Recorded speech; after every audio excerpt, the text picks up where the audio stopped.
Okey, bila Perang Dunia Kedua berakhir di Asia Tenggara, kembalinya British bukanlah satu transisi yang tenang. Sebaliknya, ia mencetuskan satu zaman pergolakan yang bakal menentukan nasib tiga wilayah berjiran ini selamanya. Dan di sinilah ceritanya jadi sangat menarik. Walaupun ketiga-tiganya di bawah pentadbiran British yang sama, jalan cerita pasca perang untuk Malaya, Sarawak dan Sabah memang sangat-sangat berbeza. Masing-masing membentuk naratif yang unik. Inilah persoalan utama yang akan kita cuba rungkai. Ia macam satu misteri sejarah kan? Macam mana masyarakat yang berbeza boleh bertindak balas dengan cara yang begitu drastik terhadap krisis dan perubahan. Baiklah, jom kita mulakan. Sebelum British dapat laksanakan apa-apa rancangan besar mereka, mereka kena uruskan dulu keadaan yang huru-hara lepas perang. Jadi langkah pertama mereka tubuhkan sebuah kerajaan sementara yang dipanggil Pentadbiran Tentera British atau senang cerita BMA. Matlamat utama BMA ni bunyinya baguslah. Nak pulihkan keamanan, nak raih balik kepercayaan rakyat. Tapi realitinya, gagal teruk. Mereka tak dapat kawal senjata yang bersepah. Jenayah makin menjadi-jadi. Dan yang paling parah, mereka langsung tak dapat selesaikan masalah ekonomi rakyat. Ini yang buat ramai orang betul-betul kecewa. Sekarang, cuba tengok data ni. Memang tak masuk akal. Bayangkan, harga sekati beras melonjak dari 8 sen kepada $75. Gula dari 18 sen ke $120. Ini bukan inflasi biasa, tahu tak? Ini hyperinflasi yang melumpuhkan. Rakyat tengah kelaparan, terdesak dan BMA nampaknya macam tak boleh buat apa-apa. Bila BMA dah gagal, British pun keluarkanlah rancangan besar mereka yang pertama. Satu penyusunan semula yang radikal, dikenali sebagai Malayan Union. Mereka sangka inilah penyelesaiannya, tapi sebenarnya ia menyalakan api penentangan yang lagi besar. Jadi, apa benda sebenarnya Malayan Union ni? Senang cerita, ia satu rancangan nak satukan semua negeri Melayu dan negeri-negeri Selat bawah satu gubernur British. Ada dua perkara yang paling kontroversi. Pertama, kuasa sultan dikurangkan, hanya tinggal bab agama. Kedua, kerakyatan diberi dengan sangat mudah kepada sesiapa saja yang lahir di Melaya. Persoalannya, macam mana British dapat persetujuan Raja-Raja Melayu? Bukan dengan cara baik ya. Mereka hantar Sir Harold MacMichael ni dengan satu misi je. Dapatkan tanda tangan. Tak kira macam mana caranya. Dia guna ugutan, dia bagi tekanan, dia cakap mana-mana raja yang tak nak bekerjasama, British tak akan iktiraf pemerintahan mereka. Reaksi orang Melayu serta-merta bersatu padu dan sangat-sangat besar. Carta ini tunjukkan betapa meluasnya penentangan tu. Tengoklah, dari perhimpunan rakyat yang dihadiri puluhan ribu orang sampailah ke 41 persatuan Melayu yang berkumpul untuk kongres pertama.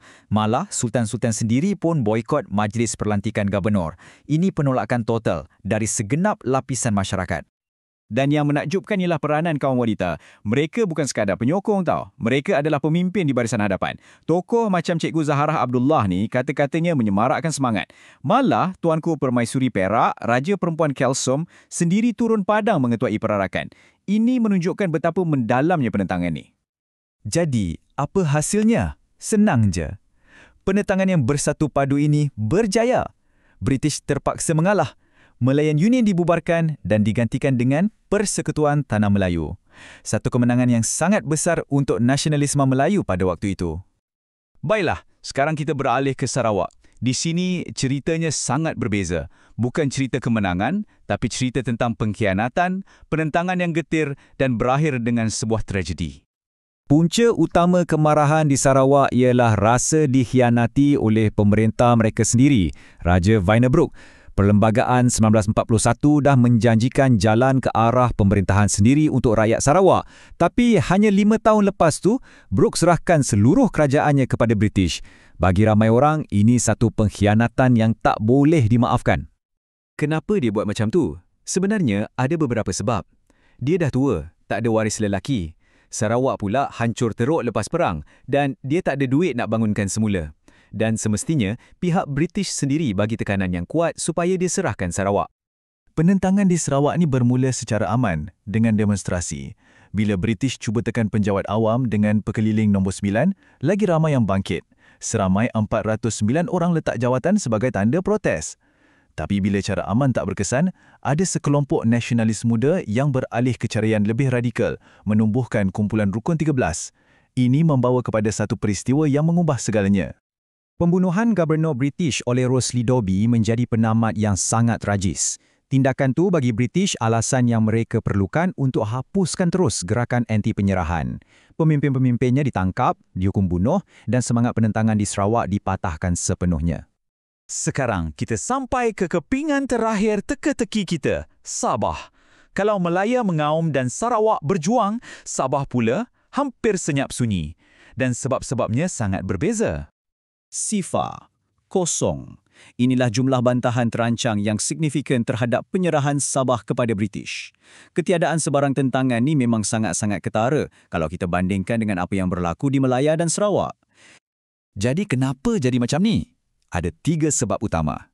Pertama, tahap kemusnahan di Sabah akibat perang sangat dahsyat. Bandar-bandar utama hancur lebur.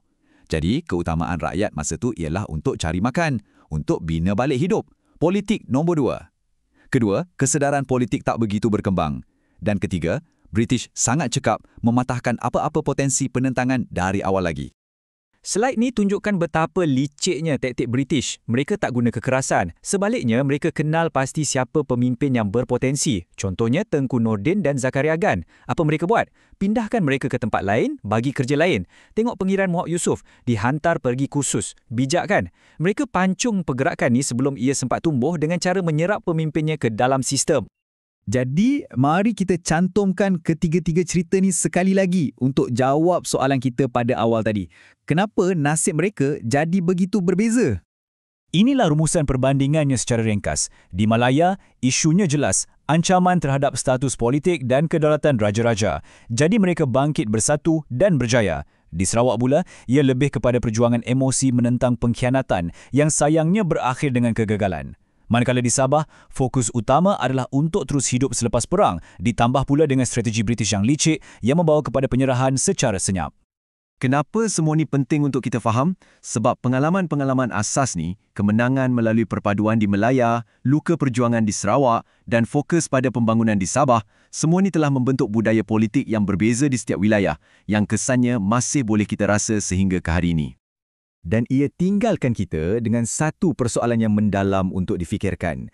3 wilayah, 3 pilihan dan 3 takdir berbeza yang akhirnya bersatu membentuk sebuah negara. Ia menunjukkan bagaimana pilihan yang dibuat pada detik-detik genting dalam sejarah boleh membentuk haluan sesebuah bangsa untuk generasi-generasi yang akan datang.